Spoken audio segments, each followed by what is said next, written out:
This is the lesson number 100 for the Raspberry Pi Pico W. Paul McCorder has these lessons on YouTube. He asked us for homework to set up a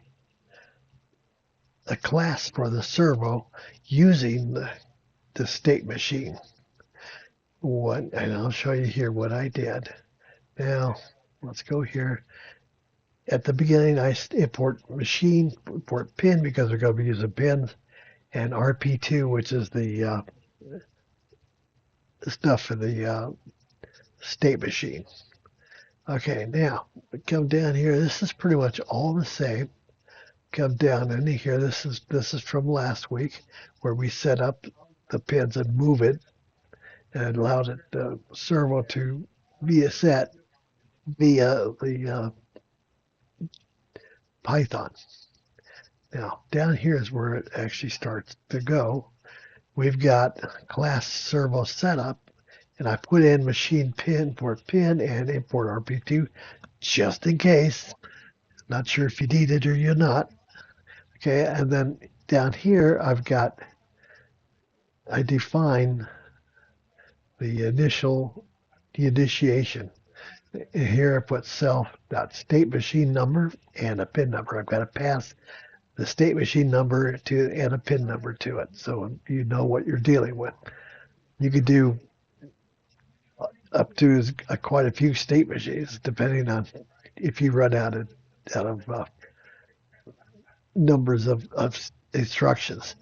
Anyhow, down here we do self.smo, which is equal to state machine number. Okay, this is the state machine number here. And this one here, if you click on it,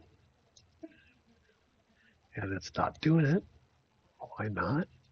Let me stop it, that's why. Okay, if we go over here and we click on this one, you see it highlights the one down here in the SM, the state machine setup, or the initiate statement. And if I go on this side, the equal sign, that goes up to what we passed it. Now, if we will have to pass it the state machine number, which is in the case of mine will be 0 and 1, and pin numbers will go along with 16 and 17 in my case. Now, if I go here, this one will go down here into the state machine initiate, and this one will go is the one we got passed down from our call. Now, if you go to down here, we activate the state machine, the one we're using, because SM depends on what number, and all that stuff gets changed depending on what you put in up here. And then you got active, that SM number will be active, and the our state machine. And then we put in the 20 millisecond period. Here we pull it, and then we move it. Now, if we go down to here, we define the servo angle. Now, the servo angle is just self.angle. Here's a formula for the pulse width. And what we do is we take this SM, we take the pulse width and we put it sm.put PW, and we do it sm.exec and pull. That allows it to go across. Now, here's where we actually we set up an object for our servo objects. S0 is our first servo.